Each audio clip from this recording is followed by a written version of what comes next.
you. Thank you so much. Good evening, everyone. How are you? You need a chair? Yes. No, I'll just leave it.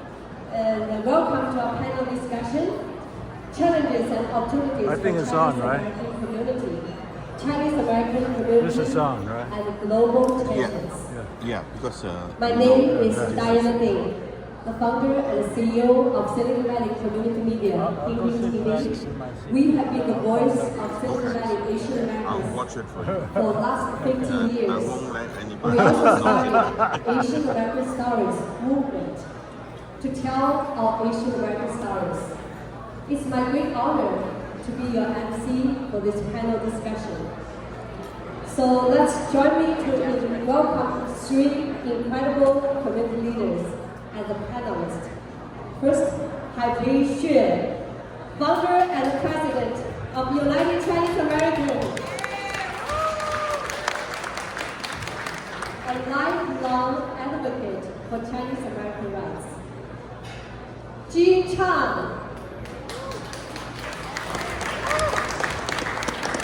chairman of UCA Community Foundation, an entrepreneur and investor. Right now, he's very active and passionate of bringing the community together and work together in the Chinese group. Louis Lam. He's an entrepreneur and grassroots organizer who has mobilized civic attention in San Francisco and beyond. So tonight we're going to discuss the real challenges facing Chinese Americans and opportunities we have to step strong together. So first of all, I want each one of you to spend 1 minute and share with us what brought you here. Start with Haipei.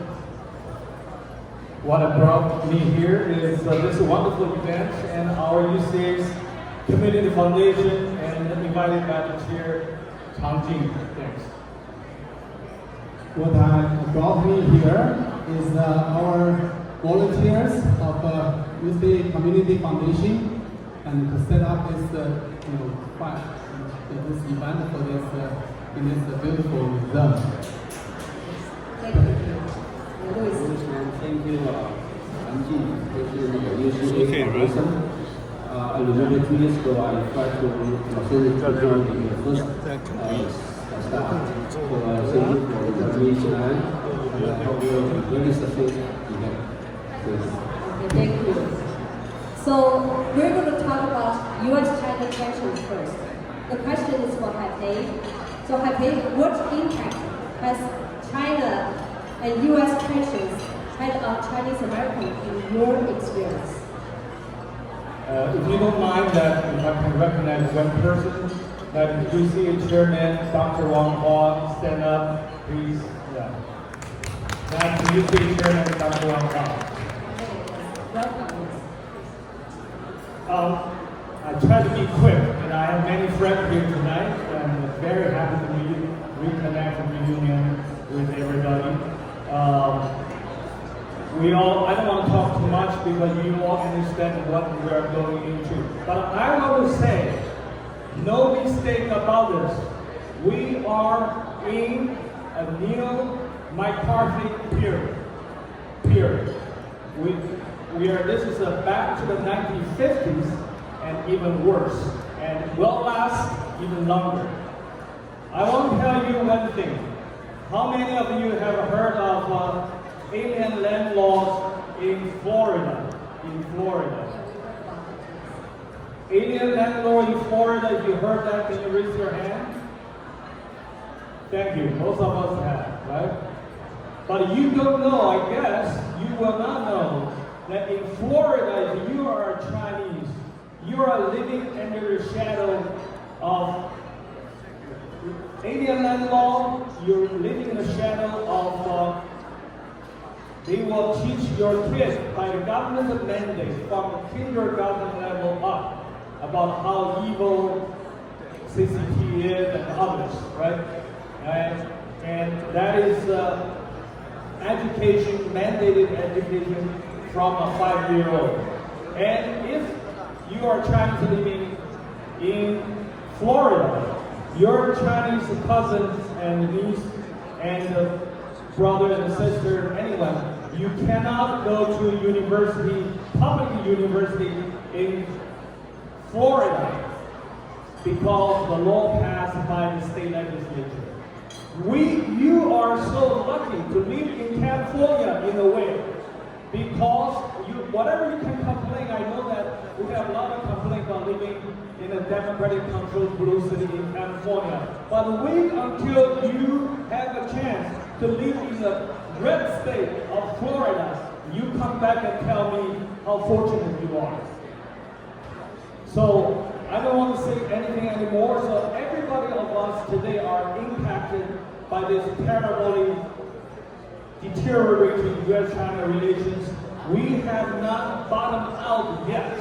The worst is yet to come. So get up, get ready, organize, mobilize, and be a proud Chinese American. Thank you. Thank you, thank you so much. Okay, so next question is for G. How do high tariffs like 200% tax on Chinese products affect the business communities in the United States? I'm a business guy. Spent a lot of time in business. I know very little about politics, to be honest.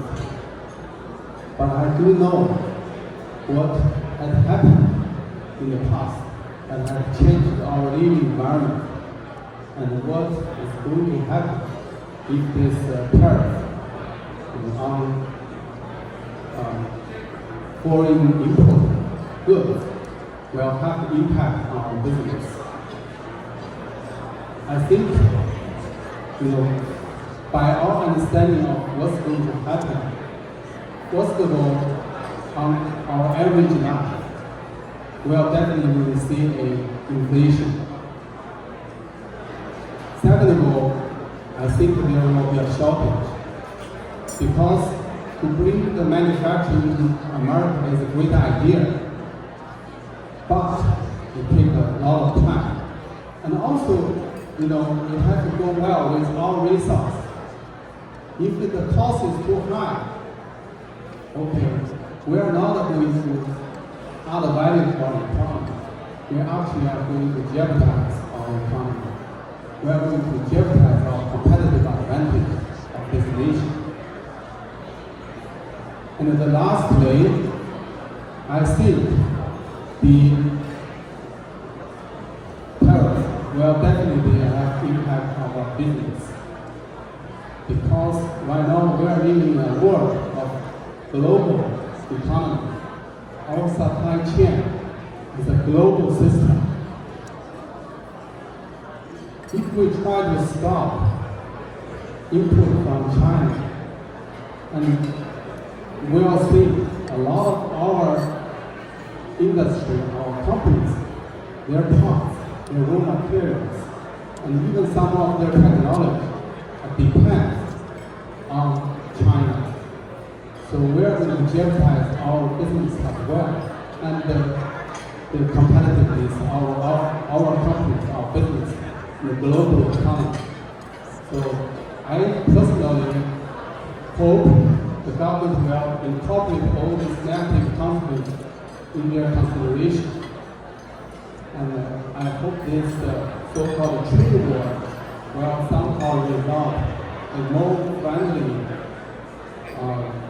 coexistence of the two major economic powers. Thank you, Jean. Thank you. So the same question for Louis, and Jean just mentioned about the impact for the business community. But how, from your perspective, how does this impact our life for the Chinese Americans?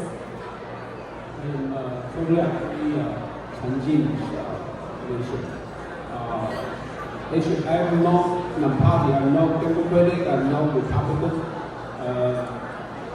The Chinese American means whatever you have any reason, you're from mainland China, from Taiwan, from Singapore, from Malaysia, As you know, the Chinese Americans all come from the war. It's not only come from Taiwan or mainland China. The population in the world is six. Every 6 person we have one is Chinese. So we call it Chinese American. First of all, I think basically we need to come here for our good life, for our future, our next generation good life. That's the reason we come here, come to the United States. First of all, whether you are a citizen or no citizen, the first thing is you need to vote. You need to register as a voter. Or you need to donation to support your local political, even though your council member, your mayor, or your governor, or even though the president of the United States. For me, for 30 years ago, I support local political mayor, council member, senator, the people we sponsor money or vote. You need to have a two vote. One is money, another is vote. That's very important to basically for our Chinese American doing. That's a very basic thing. Thank you. Thank you, Louis. Thank you. Yeah, dear friends, I would like to remind you, please be quiet. Please, I know that you are eating and you are talking to your friends at this moment, and please be quiet. Okay, thank you. Okay, next we're going to talk about our identities. The first question is for Haipei. How can we stay proud as our Chinese heritage and still be seen and accepted and respected by Americans? I don't know whether you hear it very clearly or not. The question is, how can we retain our cultural heritage while being American? I want to say that today and tomorrow and in the future, we are American first, with a strong Chinese cultural identity and heritage. As long as we make that clear, we should have no problem in this society, whatever discrimination or bias that others can have over you. I guess that's it. Thank you, Haipei. Thank you. So, do you think that anti-Asian hate is connected to the U.S.-China politics? Well, I think it's very obvious. You know, before 2018, I'm not very interested in politics. I don't really actively participate in the community, and also, I just focus on business. And I think that starting from 2018, everything changed, especially during the COVID. I can sense in the community, because I'm a business guy, I travel around a lot, I can sense that a lot of change. During the COVID, especially, when our president was talking about China virus, Wuhan virus, Panda virus, Kung Fu virus, there was a change in the community, how people look at me. It's in my life, the first time when I go to the office, when our office was closed, because some people handle the flight, elevator, escort us to the office. I heard there was some white guy, security guy, at my back, kind of yelling, fighting, damn China, damn Chinese. That was the first time in my life. I was so shocked. And I can see that, people around me, especially white people, black people, when they look at me, it's like a little bit of change. Because they look at me, this Chinese guy, whether what's his loyalty. I'm a U.S. citizen. I chose to be American, to be a U.S. citizen, because that's my choice. I think U.S. the fundamental value. That's what I'm looking for. That's where I feel comfortable, and where I want my kids to grow up. There's no doubt about my own. But I don't like that kind of attitude. We are not second class just because we have a title in China. We are also American. We have the equal rights.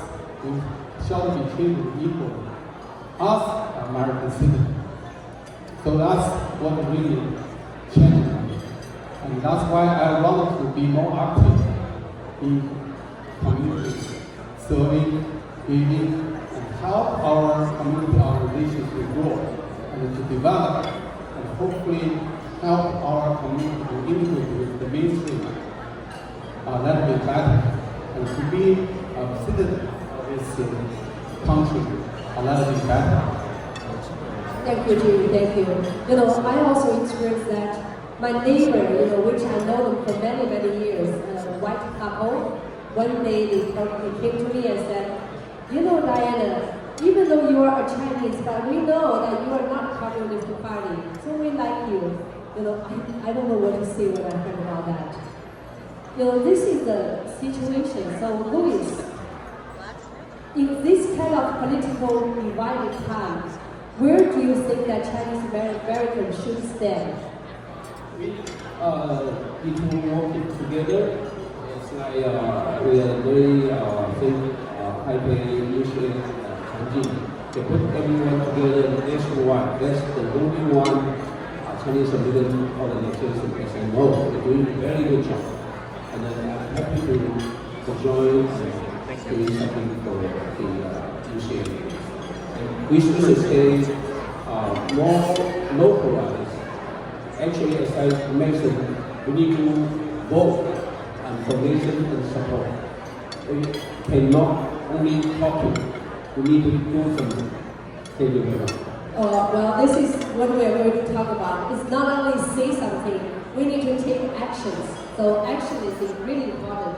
Jim, so what one great example of Chinese American working together that inspired you?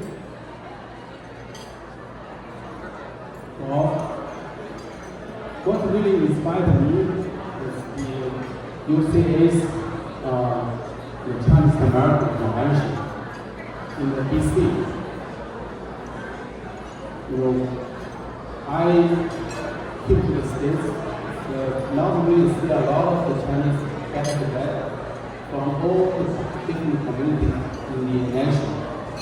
We talk about how we can build our community better. How can we contribute to this country better? How can we protect our rights, our civil rights? And that's really inspired me. And that's all the colleagues of UCA I met. And President Haipei called them the beautiful Chinese. I totally agree with you. All these volunteers, they really are so devoted to community service, and they actually so selfless and so generous. And I've never met so many people like this in UCA. That's why I'm committed to UCA, and I'm committed to UCA Community Foundation. Jim mentioned that the UCE gave us a very good example. So at this moment, I would like to invite all the UCE members, please stand up. All the members from UCE, United Chinese American, please stand up. Let's give them a round of applause. Thank them for the wonderful service. Thank you. Yes, you set a good example for us all. Thank you. Please be seated. So Louis, next question is for you. And how can we get more young Chinese Americans to get involved? Because I know that you organize many civic movement activities. And how can we get more young Chinese Americans to get involved? Yeah, we are always working on it. Actually, also, we need to get them to involve more community service, not only in the school, not only doing business. Political, if you don't involve or learn the political election life, so that's really important. Okay, thank you, Haipei. So the question for you is, what one simple thing here everyone can do be more included in American society and keep our cultural root strong? What one thing you would recommend that people here tonight can do? Wow, that is a tough question. You have solid things, right? Right. But what is one or two things? One thing that will make you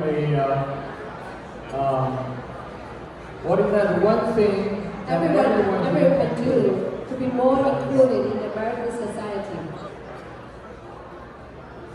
I really think that many of the elected Chinese American officials here tonight have set an extremely well example for the rest of us to go home and to be proud of our community. That you, because of you, I don't care whether you're Republican, Democrat, or Independent. We should have more independent, to be honest. I have an independent here, right? Somewhere, yeah. All right. There's another independent. The Chinese Americans, to be honest, are very politically not involved. We are not into doing anything in the public. Even in the Bay Area and San Francisco, this is the cradle of Chinese community, with 20% or 25% of us have the voting power, have the money, and to be honest, we don't care that much. I have to say we're getting better with each year. People are more and more involved, but it is far from where we should be. But because of those of you who have stepped up and to be involved in public life and politics, you are that one thing that every one of us will be proud to be and try to be for the future. Thank you. Thank you, Haipei. Thank you so much. You're talking about actions and talking about our elected officials, and I would like to mention that Lily May is really set a great example. Last month, I was in Fremont attending an event in Fremont, and she was helping us to deliver our flyer of Asian American stories, one table by another table, introduced me to every people almost, taking a whole hour. You know, really the person who set a great example of taking the action. So we want to thank all the elected officials for your hard work. Thank you. Okay, now this question is for all of you. So what gives you the hope for the future of a Chinese American? Jean, we start with you. Actually, see everyone here will not be the hope for the future. Our elected officials, you are my hero, and you are our pride in the community, and also all the community leaders who has been working so hard to help our community to develop. On front of civil rights, on front of civic engagement, cultural heritage, education, and to help our second generation on their academic development, professional development, leadership development, and try to influence our community, try to enlarge the impact of our community. Try to integrate us better with the mainstream. Thank you very much. You are my hero too. And hopefully we can do more work for you and to support you. Thank you. Yes, you are all my heroes. Yes, I agree. So Louis, what gives you the hope for Chinese American? And again, 2 or 3 years ago, we had an event saying, we are all American. Actually, we're here is the United States. We need to work it out with the Caucasian community, African community, Hispanic, whatever. We are all American. We must be remembered. We are here. We immigration in a different place. We need to USA, United States. We are all American. Thank you. Thank you. We are all Americans and all of us belong here, and Shue wrote a song and lyric of this. And we need to tell our own stories. That's also very important. So, Haipei, what gives you the hope of Chinese as a Chinese American for our future? Well, I guess Steve Lewis, our community actors, have given me hope, right? We have to applaud for what we have been doing all the years. But more important, I want to say that those of you tonight, listen. If you are 30 years or younger, can you stand up? 30 years or younger. 30 years young or younger. Can you stand up? Please stand up. You are the future. Yes. And that's give us the confidence. 30 and less. 30 and less. I know there are more than that. I know there are more than that. Thank you for standing up. That you give us applause. Give yourself applause. Thank you. Yes, you are our future and you are our hope. I agree with Haipei. We need more young people to join us. I hope that in the future all of you can have young people. Please. I just want to add one more point. Look at the volunteers around you for 30 years. They are our second generation, all the young faces. That's our hope. And I know Asian hate, anti-Asian hate will get more serious in the future. And I don't think it will get better in the near future. But look at the people, look at all the young faces around us. They are our future. And what we are doing here is not only for us, it's also for them. Thank you. Thank you. Yes, I think each one of you and your family and your next generations are the hope for our future. So I want to give a round of applause and thanks to our wonderful speakers again. And thank you for our audience. Thank you everyone. Haipei, you have something to say? Can we ask all the volunteers to Yeah, stand all up? the volunteers for Stand today's up, event. all the volunteers. All the volunteers. Where's David? Yeah. For today's All right. event, please stand up. All the All volunteers. All the volunteers. All the volunteers stand up. For today's event. Volunteers, thank you. Yes, thank you.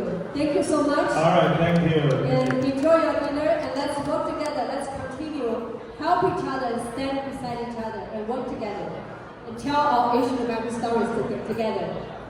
Thank you. Thank you. Thank you very much.